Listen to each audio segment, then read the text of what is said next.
রাজনীতিতে আপসহীন ৪৫ বছরের যাত্রা, সংকটেও আলোর দিশারি। শত চেষ্টাও বেগম খালেদা জিয়াকে মুছে দিতে পারেনি ফ্যাসিস্ট সরকার। জন্মদিনে শ্রদ্ধা ভালোবাসায় স্মরণ।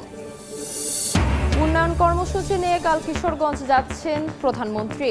যোগ দেবেন ফ্যামিলি কার্ড ও ধর্মগুরুদের মাসিক ভাতা প্রদান অনুষ্ঠানে। জেলায় বইছে উৎসবের আমেজ।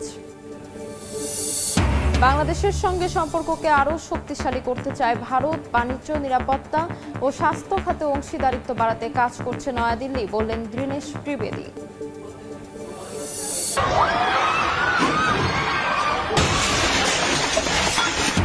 আগ্নেয়গিরির অগ্নুৎপাতের পরপরই শক্তিশালী ৭.৭ মাত্রার ভূমিকম্প। ইন্দোনেশিয়ার ফ্লোরেন্স অঞ্চলে বড় ধরনের ক্ষয়ক্ষতির শঙ্কা, সুনামি সতর্কতা জারি। এবং তৃতীয় দিনে মিরাজের 50-তে ডারউইন টেস্টে প্রথম ইনিংস শেষে বাংলাদেশের লিড ২২৮ রান। ম্যাচে ফিরতে মরিয়া অস্ট্রেলিয়া। হাসান ম্যাজিকের শুরুতেই উইকেট হারিয়ে চাপে ওজিরা।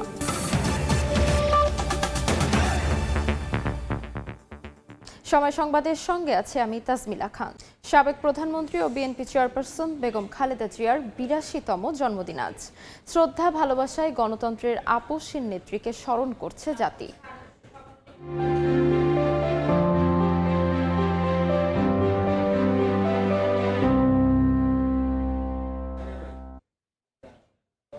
শুরুর জীবনটা ঠিক পুতুলের মতো হলেও স্বামীর অকাল প্রয়াণে কাঁধে নিতে হয় পুরো দলের নেতৃত্ব। সংগ্রামের পথ বেয়ে পরবর্তীতে যার উপর বর্তায় পুরো দেশকে ভালো রাখার দায়িত্বভার। বলছি বাংলাদেশের প্রথম নারী প্রধানমন্ত্রী বেগম খালেদা জিয়ার কথা। জীবনের শেষ দিন অবধি যিনি আপসহীন ব্যক্তিত্বে অনমনীয় ছিলেন দেশ আর দশের প্রশ্নে, যার জীবন আদর্শ অনুপ্রেরণা যোগাবে প্রজন্ম থেকে প্রজন্মান্তরে। বিস্তারিত জানাচ্ছেন আহমেদ সালেহীন।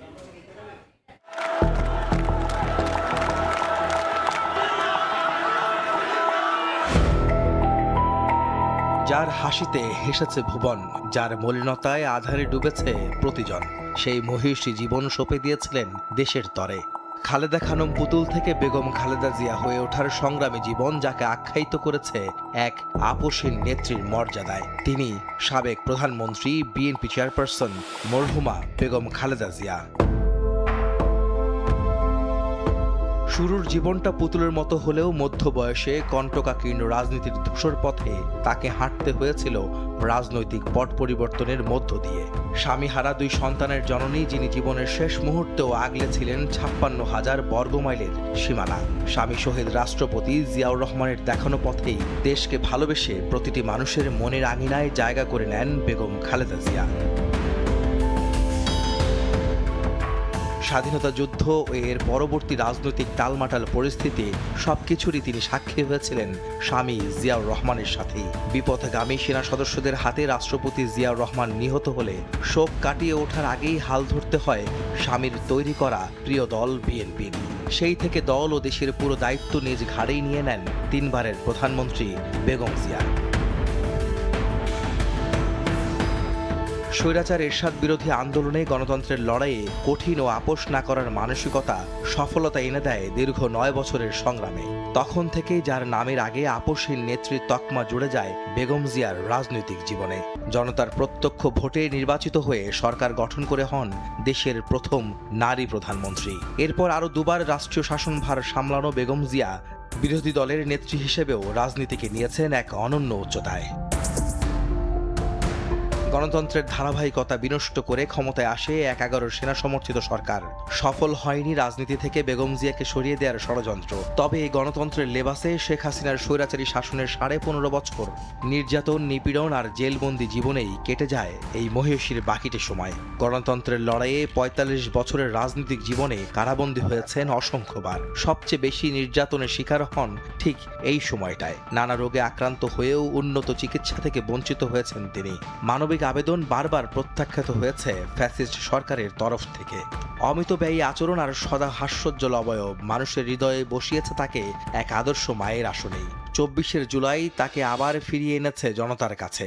শেষ সময়ে ছিলেন মানুষের ভালোবাসার মণিকোঠায়। ডাক্তাররা বলেছে অবিলম্বে তার একটা বিদেশে না পাঠালে আবার ছেলেকে সুস্থ করা যাবে না।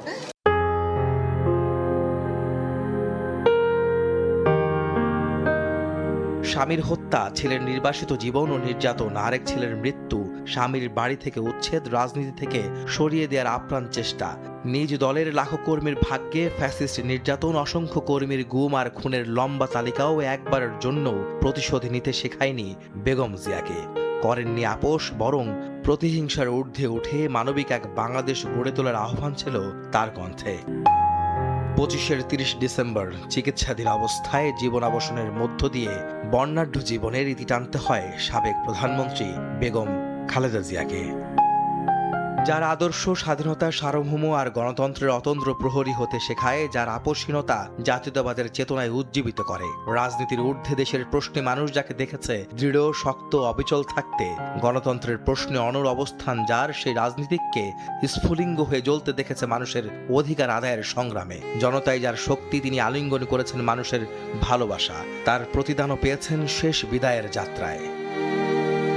তিনি আপোষহীন নেত্রী, একজন গৃহবধূ, একজন মা, একজন মহিষী নারী, খালেদা খানম পুতুল, যিনি গণতন্ত্রের পথিকৃৎ বেগম খালেদা জিয়া।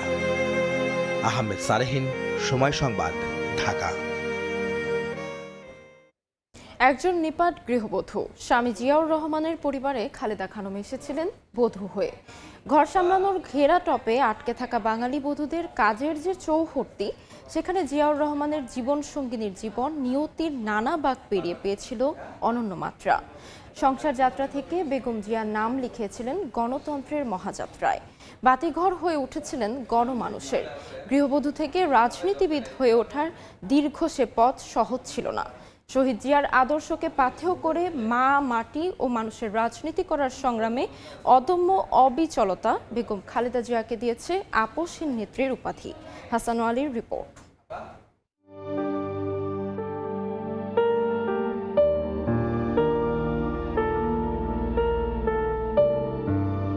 প্রিয়তম স্বামীর মৃত্যুতে ঘন কালো আঁধার নেমে আসে বেগম জিয়ার পরিবারে। 2 শিশু সন্তান নিয়ে একা হয়ে পড়েন এক নিরেট গৃহবধূ খালেদা খানম। অভিভাবককে হারিয়ে কেবল বিয়োগের বেদনায় নয়, অনাগত পথ চলার অনিশ্চয়তা ভর করে খালেদা জিয়ার সংসারে। স্বামীর মৃত্যুর 8 মাস পর 1982 সালে রাজনীতির জটিল পথযাত্রায় যুক্ত হন এই নারী। শুরুটা হয় গণতন্ত্রের জন্য লড়াই দিয়েই। স্বৈরশাসক এরশাদের বিরুদ্ধে মাঠে নামেন খালেদা জিয়া। 1986 সালে আওয়ামী লীগ আর জামায়াতে ইসলামী এরশাদের অধীনে নির্বাচনে গেলেও ভোট বর্জনের সিদ্ধান্তে অটল থাকেন বেগম জিয়া। 87 সাল থেকে এরশাদ হটাও এক দফার আন্দোলন শুরু করেন। এমন বিচক্ষণ সিদ্ধান্তে তিনি পান আপোষহীন নেত্রীর খেতাব। বেশ কয়েকবার গৃহবন্দী করা হলেও পিছু হটেননি। খালেদা জিয়ার নেতৃত্বে স্বৈরাচার বিরোধী আন্দোলনে যে বীজ রোপিত হয়েছিল তার চূড়ান্ত বিস্ফোরণ ঘটে 1990 সালে। 6 ডিসেম্বর গণঅভ্যুত্থানের মধ্য দিয়ে দেশ স্বৈরাচার মুক্ত হয়। 91 সালে নিরপেক্ষ তত্ত্বাবধায়ক সরকারের অধীনে নির্বাচনে জয়ী হয়ে সরকার গঠন করে বিএনপি। খালেদা জিয়ার হাত ধরে গণতন্ত্রের নতুন যাত্রা শুরু হয়। দ্বাদশ সংশোধনীর মাধ্যমে সংসদীয় সরকার ব্যবস্থায় ফেরে বাংলাদেশ। 96 সালে বেগম জিয়া স্বল্প মেয়াদের প্রধানমন্ত্রী থাকলেও জনদাবির প্রতি শ্রদ্ধা দেখিয়ে সংবিধানে যুক্ত করেন নির্বাচনকালীন তত্ত্বাবধায়ক সরকার ব্যবস্থা। 96 সালে 7ম জাতীয় সংসদ নির্বাচনে প্রথমবারের মতো সংসদের বিরোধী দলীয় নেতা হন বেগম জিয়া। সেই সময় সংসদ ও রাজপথে নানা দাবিতে সোচ্চার ছিলেন জাতীয়তাবাদী এই নেত্রী। মহানগর থেকে জেলা উপজেলার প্রান্তিক জনপদে জনতার দাবি নিয়ে ছুটে বেরিয়েছেন অবিসংবাদিত এই নেত্রী। বিপুল ভোটে জয়ী হয়ে 2001 সালে তৃতীয়বারের মতো প্রধানমন্ত্রী হন বেগম খালেদা জিয়া। জীবনের কোনো নির্বাচনেই পরাজয় বরণ করেননি মা, মাটি ও মানুষের এই নেত্রী। 2007 সালে সেনা সমর্থিত ফখরুদ্দিন সরকারের সময় কারারুদ্ধ করা হয় বিএনপি নেত্রীকে। চলে দল ভাঙার ষড়যন্ত্র। সে সময় দেশ ছাড়তে চাপ দেওয়া হলেও দেশ ছাড়েননি তিনি। এই দেশ, এই দেশের মাটি, মানুষই আমার সবকিছু, কাজে আমি দেশের বাইরে যাব না। এরপর শুরু হয় ফ্যাসিবাদ বিরোধী দীর্ঘ সংগ্রাম। সামনে ছিলেন জাতীয় ঐক্যের প্রতীক খালেদা জিয়া। সকল মত ও পথের মতামত উপেক্ষা করে ফ্যাসিস্ট হাসিনা বাতিল করে তত্ত্বাবধায়ক সরকার ব্যবস্থা। 2014 সালে হাসিনার অধীনে নির্বাচনে না যাওয়ার সিদ্ধান্তে অটল থাকেন বেগম খালেদা জিয়া।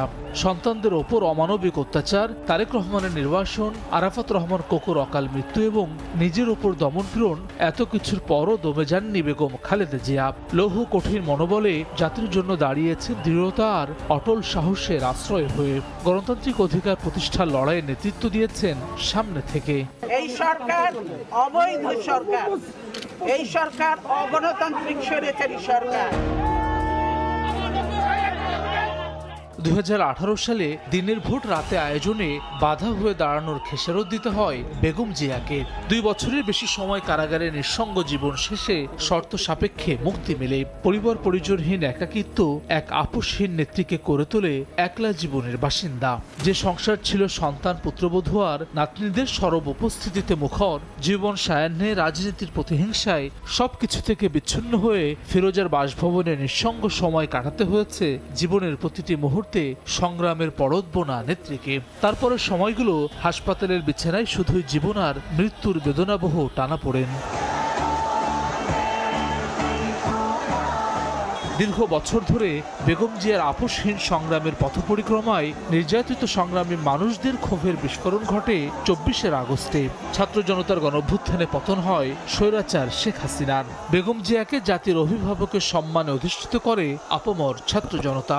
সসম্মানের সব মিথ্যা মামলা থেকে মুক্তি মেলে গণতন্ত্রের এই নেত্রীর। প্রতিশোধ নয়, প্রতিহিংসা নয়, ভালোবাসা, শান্তি ও জ্ঞান ভিত্তিক সমাজ গড়ে তুলি।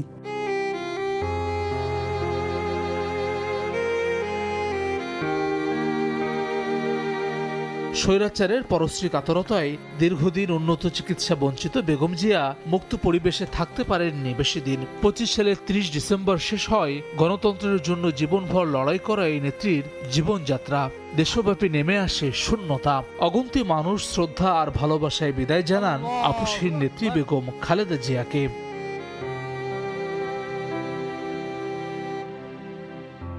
নিয়তির অনিবার্যতায় এক মহাকালের পরিসমাপ্তি হলেও মানুষের প্রতি ভালোবাসা আর গণতন্ত্র রক্ষার দৃঢ় প্রত্যয়, এই সংকল্পই বেগম খালেদা জিয়াকে ইতিহাসের পাতায় স্থায়ী করে রাখবে। হাসান ওয়ালি, সময় সংবাদ, ঢাকা। এবার অন্য প্রসঙ্গ। কাল কিশোরগঞ্জ যাচ্ছেন প্রধানমন্ত্রী তারেক রহমান। জাতীয় মৎস্য পক্ষের উদ্বোধন করবেন সরকার প্রধান। 3 উপজেলায় ফ্যামিলি কার্ড বিতরণ, ধর্মীয় প্রতিষ্ঠানে কর্মরতদের মাসিক সম্মানী ভাতা প্রদান অনুষ্ঠানের উদ্বোধন সহ বেশ কয়েকটি অনুষ্ঠানে অংশ নেবেন তিনি। প্রধানমন্ত্রীর সফর ঘিরে জেলায় বিরাজ করছে উৎসবের আমেজ। প্রশাসনের পক্ষ থেকে নেওয়া হয়েছে সব ধরনের প্রস্তুতি। নূর মোহাম্মদের পাঠানো তথ্য ও রুবেল হোসেনের ছবি নিয়ে রিপোর্ট। প্রধানমন্ত্রীর দায়িত্ব নেয়ার পর প্রায় প্রতি সপ্তাহেই ঢাকার বাইরে সফর করছেন তারেক রহমান। রোববার সকালে কিশোরগঞ্জ সফরে যাচ্ছেন সরকার প্রধান। প্রথমবারের মতো ঢাকার বাইরে অনুষ্ঠিত হতে যাচ্ছে জাতীয় মৎস্য পক্ষের উদ্বোধনী অনুষ্ঠান। কিশোরগঞ্জের কটিয়াদীর আচমিতা জর্জ ইনস্টিটিউশন মিনি স্টেডিয়ামে অনুষ্ঠানের উদ্বোধন করবেন প্রধানমন্ত্রী তারেক রহমান। এদিন সকাল 11:30টায় পাকুন্দিয়া উপজেলার মির্জাপুর চেয়ারম্যান বাড়ি ঘাটে ব্রহ্মপুত্র নদে মাছের পোনা অবমুক্ত করবেন প্রধানমন্ত্রী। পরে জাতীয় মৎস্য পক্ষের উদ্বোধন ও পুরস্কার বিতরণ অনুষ্ঠানে যোগ দেবেন তিনি। বিকেলে শহরের পুরাতন স্টেডিয়ামে ফ্যামিলি কার্ড বিতরণ ও বিভিন্ন ধর্মীয় উপাসনালয়ে কর্মরতদের সম্মানী প্রদান কার্যক্রমেরও উদ্বোধন করবেন সরকার প্রধান। প্রধানমন্ত্রীর সফর ঘিরে বিরাজ করছে উৎসবের আমেজ। খুব আনন্দিত এবং উদ্দীলিত। আমরা অপেক্ষা করতেছি কখন এই মহেন্দ্রগণটা আসবে। কিশোরগঞ্জের 6টি সংসদীয় আসনের যে উন্নয়ন পরিকল্পনা বর্তমান সরকার গ্রহণ করেছে তা আরও বেশি বেগবান হবে, আরও বেশি ত্বরান্বিত হবে। উনি যে দিক নির্দেশনা দিবেন দলের প্রধান হয়ে আমরা সেভাবেই কাজ করব। এটা আমাদের জন্য অত্যন্ত আনন্দিত একটা মুহূর্ত হবে এবং আমাদের জন্য যুগান্তকারী মুহূর্ত হবে। উন্নয়নের প্রকল্প আছে, এগুলি বাস্তবায়নে আমরা চাই এগুলি সঠিকভাবে বাস্তবায়ন হোক।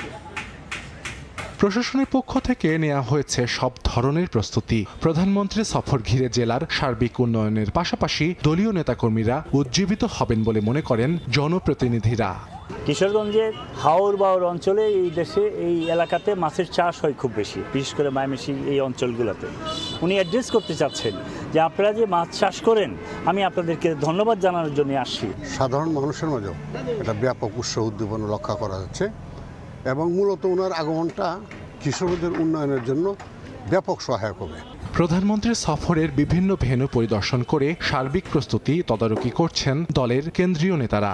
জেলা প্রশাসন, পুলিশ প্রশাসন সহ সকল স্তরের সরকারি কর্মকর্তারা এবং আমাদের দলীয় নেতাকর্মী সকলে মিলে আমরা এই কাজগুলো সম্পন্ন করছি, যাতে মাননীয় প্রধানমন্ত্রীর সফরটা সুন্দর হয়। কর্মসূচি শেষে রোববার সন্ধ্যায় সড়ক পথে ঢাকায় ফিরবেন প্রধানমন্ত্রী তারেক রহমান। সময় সংবাদ, কিশোরগঞ্জ। এবার সরকারের 180 দিনের বিশেষ প্রতিবেদন।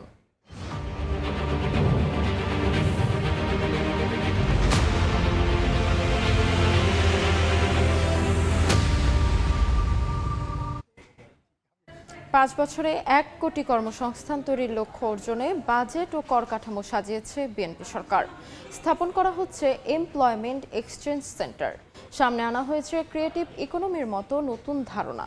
তবে সুফল মেলেনি এখনও, বরং আমলাতান্ত্রিক জটিলতায় গতি হারাচ্ছে অনেক উদ্যোগ।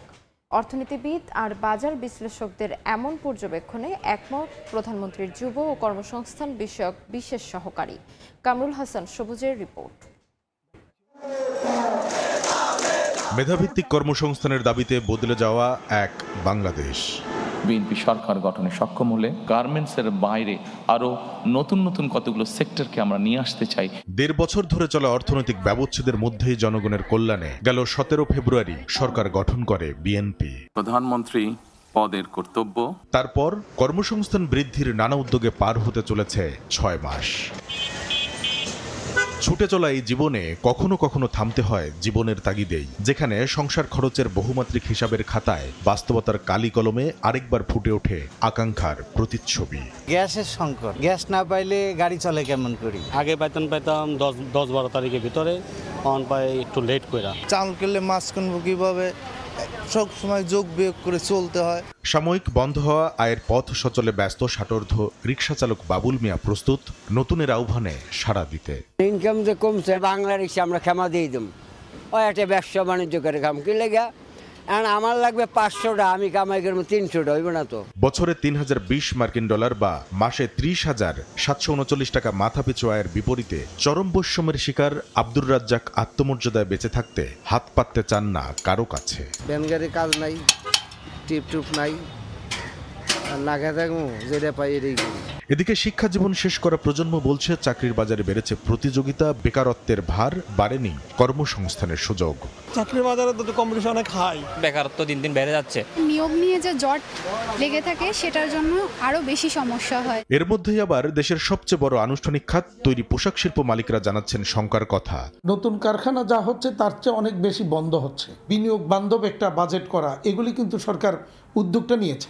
দুঃসময় পাড়ি দিয়ে চলা ব্যবসায়ীদের মতোই আশাবাদী অর্থনীতিবিদরা। তাদের মতে অর্থনীতি পুনরুদ্ধার, পুনরুজ্জীবন ও পুনর্গঠন এই 3 ইয়ার মডেলে সাজানো চলতি অর্থ বছরের বাজেটে নেওয়া হয়েছে বিনিয়োগ ও কর্মসংস্থান বৃদ্ধির নানা উদ্যোগ। এর সুফল পেতে করতে হবে অপেক্ষা। শ্রম সংস্থানের সংকুচিত যে রূপ, সেটা থেকে বেরিয়ে এসে সেটাকে সম্প্রসারণ করা, সেই বিষয়টা এখনো পর্যন্ত হয়তো বা বলা যেতে পারে যে সময়টা এখনো আসেনি, কিন্তু এখন পর্যন্ত বাস্তবে আমরা সেটা কিন্তু এখনো দেখিনি। কর্মসংস্থান তৈরির অনেক কর্মপরিকল্পনা আমলাতন্ত্রের লাল ফিতায় গতি হারাচ্ছে বলে পর্যবেক্ষণ বিশ্লেষকদের। আমাদের কাছে মনে হচ্ছে রাজনৈতিক কমিটমেন্টটা তো আছে, কিন্তু আমলাতান্ত্রিকতার জন্য অনেক ইনিশিয়েটিভ কিন্তু দেখা যাচ্ছে অনেক স্লো হয়ে যাচ্ছে। যদি সরকার এনাফ জব তৈরি করতে না পারে তাহলে কিন্তু দেশের স্থিরতা থাকবে না, রাজনৈতিক অস্থিরতাও বেড়ে যাবে। প্রধানমন্ত্রীর যুব কর্মসংস্থান বিষয়ক বিশেষ সহকারীও বলছেন, ভেঙে পড়া অর্থনীতির বুকে কর্মসংস্থান বৃদ্ধির যে বীজ বপন করা হয়েছে গেল 6 মাস, সংখ্যা দিয়ে হিসাব কষে তা দৃশ্যমান করতে আরো অন্তত 6 মাস দরকার। একটা খারাপ অবস্থা আছে, সেই জায়গায় ভালো করা কিন্তু রাতারাতি সম্ভব না, কিন্তু চেষ্টাটা যে অব্যাহত আছে সেটা তো নিশ্চয়ই ভিজিবল।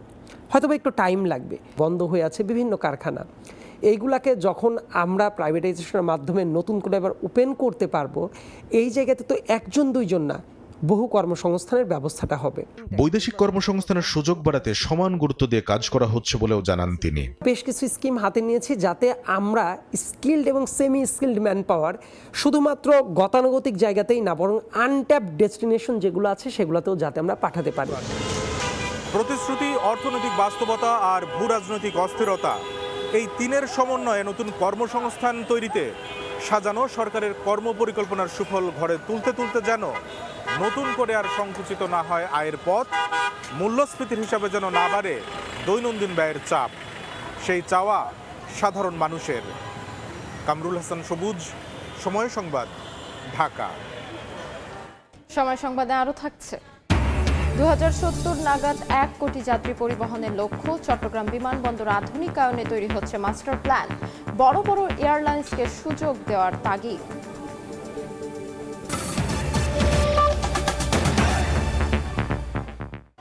বাংলাদেশ ভারত সম্পর্ক আরও শক্তিশালী ও কার্যকর করতে বাণিজ্য, যোগাযোগ, নিরাপত্তা ও স্বাস্থ্যসহ বিভিন্ন খাতে অংশীদারিত্ব বাড়ানোর কথা জানিয়েছেন ঢাকায় নিযুক্ত ভারতীয় হাইকমিশনার দীনেশ ত্রিবেদী। সকালে ভারতের ৮০তম স্বাধীনতা দিবস উপলক্ষে আয়োজিত অনুষ্ঠানে এসব কথা বলেন তিনি। ভারতের ৮০তম স্বাধীনতা দিবস উপলক্ষে ঢাকায় বর্ণাঢ্য আয়োজন করে ভারতীয় দূতাবাস। শনিবার সকালে দূতাবাস প্রাঙ্গণে সমবেত হন বাংলাদেশে বসবাসরত ভারতীয় নাগরিক, বিভিন্ন দেশের কূটনীতিক ও হাই কমিশনের কর্মকর্তারা। ভারতের জাতীয় সঙ্গীত পরিবেশনের মধ্য দিয়ে শুরু হয় দিবসের আয়োজন। পরে দেশটির জাতীয় পতাকা উত্তোলন করেন ঢাকায় নিযুক্ত ভারতীয় হাই কমিশনার দীনেশ ত্রিবেদী। জনগণের সঙ্গে জনগণের যোগাযোগই বাংলাদেশ ভারত বন্ধুত্বের মূল শক্তি মন্তব্য করে ভারতীয় হাই কমিশনার বলেন, দুই দেশের বন্ধুত্ব আরও শক্তিশালী করতে বাণিজ্য, যোগাযোগ, নিরাপত্তা ও স্বাস্থ্য খাতে বাংলাদেশের সঙ্গে অংশীদারিত্ব বাড়াতে কাজ করছে Bharat. Mutual respect and partnership continues to flourish. We are advancing our partnership across very vital sectors ranging from trade, connectivity to security and healthcare.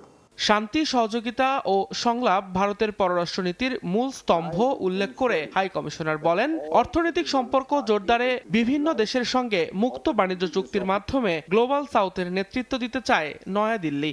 Peace, cooperation, dialogue and ideal of Vasudhaiva Kutumbakam are the pillars of our foreign policy.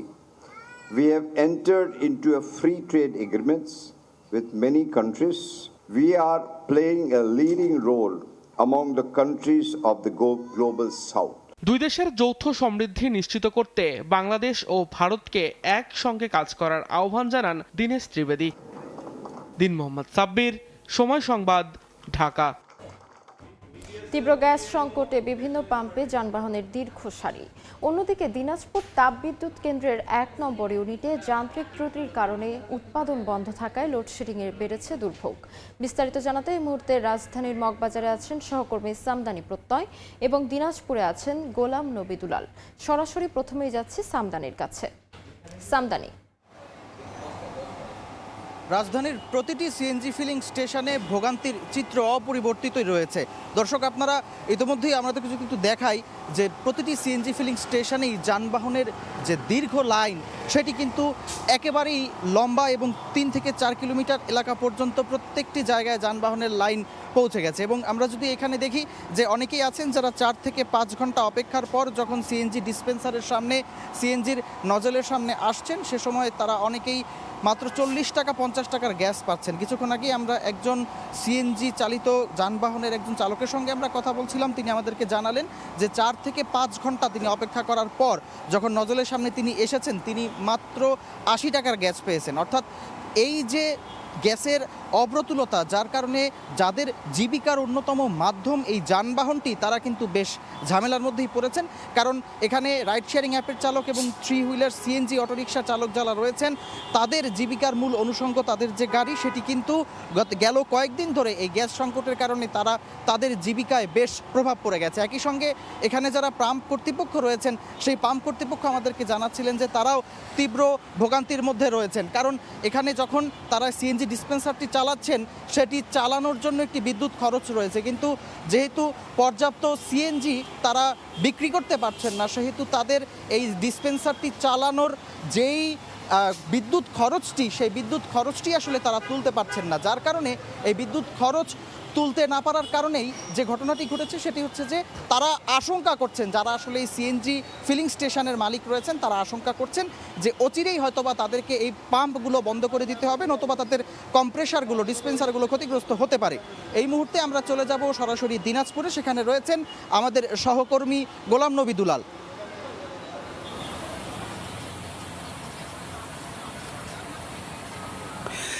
তীব্র গরম এবং বিদ্যুৎ সরবরাহে বড় ধরনের ঘাটতির কারণে লোডশেডিংয়ের মাত্রা কিন্তু অনেক বেশি এই অঞ্চলে। বিশেষ করে দিনাজপুরের বড়পুকুরিয়া তাপবিদ্যুৎ কেন্দ্রের 1 নম্বর ইউনিটটি কিন্তু গতকাল শুক্রবার এটি উৎপাদন বন্ধ হয়ে যায় এবং এটি নিশ্চিত করেছেন বড়পুকুরিয়া তাপবিদ্যুৎ কেন্দ্রের প্রধান প্রকৌশলী আবু বকর সিদ্দিক। তিনি যেটা জানিয়েছেন যে যান্ত্রিক ত্রুটির কারণে এটি বন্ধ হয়ে গেছে এবং এখান থেকে যে 55 মেগাওয়াট বিদ্যুৎ উৎপাদন হতো সেটা কিন্তু জাতীয় গ্রিডে এটাকে সরবরাহ করা হতো। এছাড়া কিন্তু আপনার 3 নম্বর ইউনিটটি কিন্তু এখনও সচল রয়েছে, সেখান থেকে 150 থেকে 60 মেগাওয়াট বিদ্যুৎ উৎপাদন হয়, সেটাও কিন্তু জাতীয় গ্রিডে যায়। ইতিমধ্যে যেটা জানিয়েছি যে দিনাজপুর এই অঞ্চলে আপনার বিদ্যুতের যে চাহিদা সেটি কিন্তু 140 থেকে 50 মেগাওয়াট, কিন্তু সেটি কিন্তু গত 2 দিন আগে কিন্তু 30 থেকে 40 মেগাওয়াট বিদ্যুৎ কিন্তু আপনার কম পাওয়ার কারণে লোডশেডিংয়ের মাত্রা কিন্তু অনেক বেশি। বিশেষ করে শহরে আপনার লোডশেডিং কিছুটা কম হলো, গ্রাম অঞ্চলে কিন্তু প্রায় 6 থেকে 7-8 ঘন্টা পর্যন্ত আপনার বিদ্যুৎ না থাকার কারণে মানুষের কিন্তু খুব নাকাল অবস্থা। এছাড়া ছোটোখাটো আপনার বিশেষ কল কারখানা এবং দিনাজপুরে আপনার বিশেষ করে আপনার এখানে চাল কলগুলো রয়েছে, সেখানেও কিন্তু আপনার উৎপাদন কিন্তু একটা বড় ধরনের একটা সমস্যা দেখা দিয়েছে। এদিকে তাপবিদ্যুৎ কেন্দ্রের প্রধান প্রকৌশলী যেটা জানিয়েছেন যে বন্ধ হয়ে যাওয়া 1 নম্বর ইউনিটটি কিন্তু আগামীকাল বা আজ বা আগামীকালের মধ্যে এটি যান্ত্রিক ত্রুটি সারিয়ে কিন্তু আবার উৎপাদনে ফিরে যাবে বলে এই ধরনের আশ্বাস আমাদের দিয়েছেন। তো আমার কাছ থেকে বিদ্যুতের বর্তমান অবস্থা নিয়ে সর্বশেষ এই ছিল। রাজধানীর মগবাজার ও দিনাজপুর থেকে সরাসরি যুক্ত ছিলাম। দেখছেন সময় সংবাদ, সঙ্গেই থাকুন। চট্টগ্রামের সীতাকুণ্ডের ভাটিয়ারির ফেরদৌস স্টিল শিপ ব্রেকিং ইয়ার্ডে শুক্রবার বিষাক্ত গ্যাসে নিহত হন 9 শ্রমিক। সকালে ঘটনাস্থল পরিদর্শন করে পুলিশ ও প্রশাসন। বর্তমানে সেখানকার পরিস্থিতি জানাতে ইয়ার্ডে আছেন রিপোর্টার ফেরদৌস লিপি। সরাসরি যাচ্ছি তার কাছে। লিপি, এই মুহূর্তে শিল্প সচিব সহ জেলা প্রশাসন, পুলিশ সুপার, বিস্ফোরক অধিদপ্তরের ঊর্ধ্বতন কর্মকর্তারা দুর্ঘটনা কবলিত ইয়ার্ডে পরিদর্শন করছেন এবং আপনারা দেখতে পাচ্ছেন যে একদম যে জাহাজটিতে দুর্ঘটনা ঘটেছিল সেই জাহাজটির কাছাকাছি এসে তারা পরিদর্শন করছেন এবং আমরা সকাল থেকে এখানে আছি এবং শিল্প সচিব যিনি আছেন তিনি আমাদের সাথে কথা বলেছেন। তিনি বলছেন যে দুর্ঘটনার কারণ অনুসন্ধান শিল্প মন্ত্রণালয় সহ সরকারি বিভিন্ন সংস্থা বেশ কিছু উচ্চ পর্যায়ে তদন্ত কমিটি গঠন করেছে এবং এই তদন্ত কমিটিগুলোতে দুর্ঘটনার আগে এবং পরে এই বিস্তারিত বিষয়গুলো যেন পূর্ণাঙ্গ একটা রিপোর্ট দ্রুত সময়ের মধ্যে দেয় সেই নির্দেশনা দেওয়া হয়েছে। আর জেলা প্রশাসনের পক্ষ থেকে বলছেন যে এই যে জাহাজে দুর্ঘটনা ঘটেছে সেই জাহাজে কিন্তু এখনো পর্যন্ত বিষাক্ত গ্যাস রয়েছে। বিশেষজ্ঞ যেসব সংস্থাগুলো আছে অভিজ্ঞ, তাদের দিয়ে এই বিষাক্ত গ্যাস যেন অপসারণ করা হয় সেই কাজটা আজকে থেকে শুরু হবে এবং আর কোনো যেন প্রাণহানি না ঘটে সেদিকে সর্বোচ্চ সতর্কতা রাখা হচ্ছে।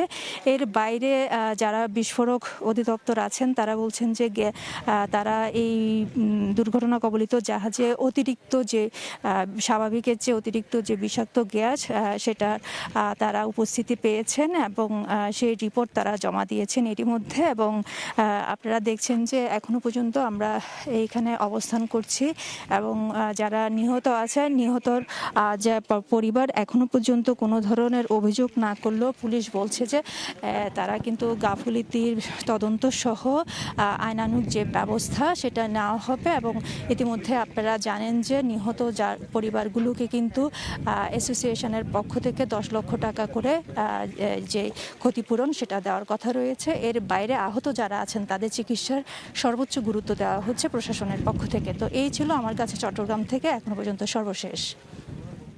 চট্টগ্রাম থেকে সরাসরি যুক্ত ছিলাম। গুণগত মানের নিশ্চয়তা, it's all about stainless style. সময় সংবাদে আরো থাকছে। এবার হরমুজকে মার্কিন ভূখণ্ড ঘোষণার হুঁশিয়ারি ট্রাম্পের। ইরানের উপর কঠোর অর্থনৈতিক চাপ তৈরির ইঙ্গিত। হুমকিতেও অবিচল তেহরান, অনুমতি ছাড়া চলতে পারবে না কোনো জাহাজ। নড়াইলে মহাসড়কে প্রাইভেট কারের ধাক্কায় দাঁড়িয়ে থাকা ট্রাকের হেলপার নিহত হয়েছেন। এ ঘটনায় আহত হয়েছেন 3 জন। পুলিশ জানায় শুক্রবার রাত 8টার দিকে সদর উপজেলার বাঁশভিটা এলাকায় বেনাপোল ঢাকা মহাসড়কে ঢাকাগামী একটি ট্রাক মহাসড়কের পাশে দাঁড়িয়েছিল। এ সময় যশোর থেকে নড়াইলগামী একটি প্রাইভেট কার দ্রুত গতিতে এসে নিয়ন্ত্রণ হারিয়ে ট্রাকের পেছনে ধাক্কা দেয়। এতে ঘটনাস্থলে ট্রাকের পেছনে থাকা হেলপার নিহত হন। এ সময় প্রাইভেট কারে থাকা 3 জন আহত হয়েছেন। বিমানবন্দর রানওয়ে সম্প্রসারণের পাশাপাশি বাড়ানো হবে বিমানের পার্কিং স্পেস। তবে 2025 সালে মাস্টার প্ল্যান প্রণয়ন শেষ হওয়ার কথা থাকলেও নানা জটিলতায় এগিয়েছে মাত্র 50%। সাক্ষাৎ টিপুর ক্যামেরায় বিস্তারিত জানাচ্ছেন কমল দে। 6 বছর আগেই ফ্লাইট ওঠানামার পাশাপাশি যাত্রীবহন সক্ষমতার লক্ষ্যমাত্রা অতিক্রম করেছে চট্টগ্রামের শাহ আমানত বিমানবন্দর। আর 26 বছর আগেই এই বন্দরকে আন্তর্জাতিক রূপ দিয়েছিল জাপানি দাতা সংস্থা জাইকা। এরপর থেকে শুধু পরিকল্পনা হয়েছে বিমানবন্দরকে এগিয়ে নেওয়ার। ভিতরে যে স্থাপনাগুলি আছে, যে সমস্ত ব্যবস্থাগুলি আছে, সেই ব্যবস্থাগুলো কিন্তু এখন আবার আধুনিক করা প্রয়োজন। নানা সীমাবদ্ধতার মাঝেও শাহ আমানত বিমানবন্দরে প্রতি বছর গড়ে 8,500 আন্তর্জাতিক এবং 12,000 অভ্যন্তরীণ ফ্লাইট ওঠানামা করে। আর যাত্রী পরিবহন হয় 15 থেকে 16 লাখ। ব্যবসায়ীদের অভিযোগ, এই বিমানবন্দর ঢাকার শাহজালাল বিমানবন্দরের মতোই ট্যারিফ আদায় করলেও সে ধরনের সুযোগ সুবিধা নিশ্চিত করতে পারছে না। ঢাকা বিমানবন্দর এবং চিটাগং বিমানবন্দর দুটোটারই কিন্তু ট্যারিফ। কোনো এয়ারলাইন্স যদি পাগল না হয় সে তো চিটাগংয়ে আসবে না, সেজন্য চিটাগংয়ে কেউ আসে না। আপনি কার্গো ভিলেজ পুড়ে গেল ঢাকায় বা চিটাগংয়ে, কিন্তু কার্গো ভিলেজটা আপনার এমটি এখন। You are not utilizing. Master plan অনুযায়ী 3টি পর্যায়ে আগামী 44 বছরে যাত্রীবহন সক্ষমতা পৌঁছানো হবে 1 কোটিতে। এর মধ্যে 2035 সালে 50 লাখ, পরের 15 বছরে যাত্রী বাড়বে 20 লাখ এবং সবশেষ 2070 সালে যাত্রী সংখ্যা আরও 30 লাখ বাড়িয়ে 1 কোটি করা হবে। তো এটা একটা জার্মান কোম্পানি করছে এবং আশা করি আমাদের নতুন সরকার যেহেতু এসছে, এই মাস্টার প্ল্যানের কাজে একটা গতিশীলতা আসবে। শুধু দেশীয় কিংবা বাজেট এয়ারলাইন্সের উপর ভরসা না করে বড় এয়ারলাইন্সগুলোকে চট্টগ্রামে ফ্লাইট পরিচালনার সুযোগ করে দিয়ে পরিকল্পনা বাস্তবায়নের কথা বলছেন ব্যবসায়ীরা। চট্টগ্রাম থেকে কিন্তু বিজনেস ক্লাসও অনেক প্যাসেঞ্জার আসা যাওয়া করে, সেটাকেও যদি প্রায়োরিটি দেওয়া হয়, আমরা বাংলাদেশে স্পেশালি চট্টগ্রামে এয়ারপোর্টকে সুন্দরভাবে কাজে লাগানো সম্ভব। মাস্টার প্ল্যান অনুযায়ী নতুন করে তৈরি করা হবে অ্যারাইভেল ও ডিপার্চার লাউঞ্জ এবং একাধিক বোর্ডিং ব্রিজ। ভূপ্রকৃতিগত অবস্থানের সুবিধাকে কাজে লাগিয়ে চট্টগ্রামকে প্রকৃত অর্থে বন্দর নগরী হিসেবে গড়ে তোলার যথেষ্ট সুযোগ এখনও রয়েছে। বিমানবন্দরের 1 কিলোমিটারের মধ্যে রয়েছে চট্টগ্রাম বন্দর। বিমানবন্দরের মাস্টার প্ল্যান যথাযথ বাস্তবায়ন করা হলে একই সাথে আমলাতান্ত্রিক জটিলতা নিরসন করা গেলেই চট্টগ্রাম হয়ে উঠবে প্রকৃত অর্থে বন্দর নগরী। চট্টগ্রাম শাহ আমানত বিমানবন্দর থেকে কমল দে, সময় সংবাদ। দেখছেন সময় সংবাদ। এবার দেশের বাইরের খবর। আগ্নেয়গিরির অগ্নুৎপাতের পরপরই 7.7 মাত্রার শক্তিশালী ভূমিকম্পে কেঁপে উঠেছে ইন্দোনেশিয়া। ফ্লোরেস অঞ্চলে একের পর এক আফটার শকের পর জারি করা হয় সুনামি সতর্কতা। পরে তা প্রত্যাহার করা হলেও আতঙ্কে উপকূল ছেড়েছেন লাখ লাখ মানুষ। ভূমিকম্পের আঘাতে ধসে পড়েছে প্রায় বেশ কয়েকটি ভবনের অংশ। পাশাপাশি দুইজন নিহতের খবর পাওয়া গেছে। আহত হয়েছেন আরও বহু মানুষ।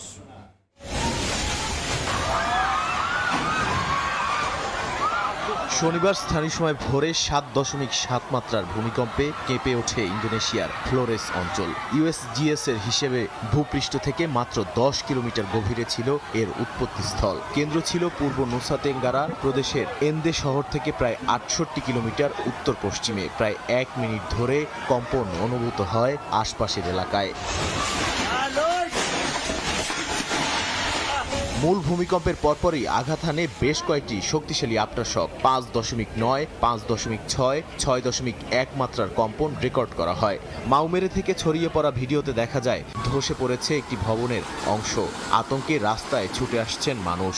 প্রাথমিক হিসেবে প্রায় 5 লাখ মানুষ খুব শক্তিশালী থেকে তীব্র কম্পনের ঝুঁকিতে ছিলেন। এর মধ্যেই কয়েকজনের হতাহতের খবরও পাওয়া গেছে। ভূমিকম্পের পর পূর্ব ও পশ্চিম নুসা তেঙ্গারা, দক্ষিণ সুলাওয়াসি এবং দক্ষিণ পূর্ব সুলাওয়াসিতে সুনামি সতর্কতা জারি করা হয়। উপকূলের বাসিন্দাদের সৈকত ও নদীর তীর থেকে দূরে সরে উঁচু স্থানে যেতে বলা হয়, যদিও পরে সুনামি সতর্কতা তুলে নেওয়া হয়। ভূমিকম্পের আতঙ্কের মধ্যেই সক্রিয় মাউন্ট ইবু। অগ্নুৎপাতের পর আগ্নেয়গিরি থেকে ধোঁয়া ও ছাই ছড়িয়ে পড়ে বিস্তীর্ণ এলাকায়। প্রশান্ত মহাসাগরীয় রিং অফ ফায়ারে অবস্থান হওয়ায় ইন্দোনেশিয়ায় ভূমিকম্প ও আগ্নেয়গিরির অগ্নুৎপাত নিয়মিত ঘটনা। নাদিম মারজান, সময় সংবাদ। এবার হরমুজ প্রণালীকে যুক্তরাষ্ট্রের অঞ্চল ঘোষণার হুমকি দিয়েছেন মার্কিন প্রেসিডেন্ট ডোনাল্ড ট্রাম্প। ইরানের ওপর বড় ধরনের অর্থনৈতিক চাপ তৈরির হুঁশিয়ারিও দিয়েছেন তিনি। তেহরানকে কোনোভাবে পারমাণবিক অস্ত্র অর্জন করতে দেয়া হবে না বলে ফের জানান মার্কিন প্রেসিডেন্ট। এদিকে ওয়াশিংটনের হুঙ্কার উপেক্ষা করে ইরান বলছে, অনুমতি ছাড়া কোনো জাহাজে নিরাপদে হরমুজ পার হতে পারবে না। প্রণালীর পূর্ণ নিয়ন্ত্রণ তেহরানের হাতেই রয়েছে বলেও দাবি তাদের। দেখছেন সময় সংবাদ। এবার খেলার খবর। ডারউইন টেস্টের খবর। প্রথম ইনিংসে 228 রানের নিয়ে দ্বিতীয় ইনিংসের শুরুতেই ওজি ব্যাটারদের চেপে ধরেছে টাইগার বোলাররা। এখন পর্যন্ত অস্ট্রেলিয়ার সংগ্রহ 2 উইকেটে 40 রান। দ্বিতীয় ইনিংসে নিজের প্রথম ওভারেই আবারও ম্যাজিক দেখান হাসান মাহমুদ। 0 রানে ফেরান জ্যাক ওয়েদারেল্টকে, হেডকেও ফেরান হাসান। এর আগে তৃতীয় দিনের শুরুতে ব্যাটিংয়েও দায়িত্বশীল ভূমিকা রাখেন হাসান, যদিও মিরাজের সঙ্গে তার জুটি বড় হতে দেননি জশ হ্যাজেলউড। 92 বল খেলে 14 রান করে বিদায় নিতে হয় তাকে। এরপর তাইজুলও বেশ ভালোই সঙ্গ দেন মিরাজকে, তবে 17 রানে ক্যামেরুন গ্রিনের বলে ক্যাচ দিয়ে ফিরতে হয় তাইজুলকে। এক প্রান্ত আগলে রাখেন মিরাজ, তুলে নেন 50ও। পরে মিরাজের আউটের পর আর 8 রান যোগ করে 426 রানে থামে বাংলাদেশের প্রথম ইনিংস। এ পর্যায়ে শীর্ষ সংবাদগুলো জানিয়ে দিচ্ছি আরেকবার। রাজনীতিতে আপসহীন 45 বছরের যাত্রা, সংকটেও আলোর দিশারি। শত চেষ্টাও বেগম খালেদা জিয়াকে মুছে দিতে পারেনি ফ্যাসিস্ট সরকার। জন্মদিনে শ্রদ্ধা, ভালোবাসায় স্মরণ। উন্নয়ন কর্মসূচি নিয়ে কাল কিশোরগঞ্জ যাচ্ছেন প্রধানমন্ত্রী। যোগ দেবেন ফ্যামিলি কার্ড ও ধর্মগুরুদের মাসিক ভাতা প্রদান অনুষ্ঠানে। জেলায় বইছে উৎসবের আমেজ। এবং বাংলাদেশের সঙ্গে সম্পর্ককে আরও শক্তিশালী করতে চায় ভারত। বাণিজ্য, নিরাপত্তা ও স্বাস্থ্য খাতে অংশীদারিত্ব বাড়াতে কাজ করছে নয়াদিল্লি, বললেন দীনেশ ত্রিবেদী। এই ছিল সময় সংবাদে। এরপর এ সময়ের বাণিজ্য নিয়ে সঙ্গে থাকবেন মাহাদি ইসলাম ধ্রুব। তাজমিলা, আপনাকে ধন্যবাদ। এ সময়ের বাণিজ্য নিয়ে আসছে কিছুক্ষণ পর, সঙ্গেই থাকুন সবাই।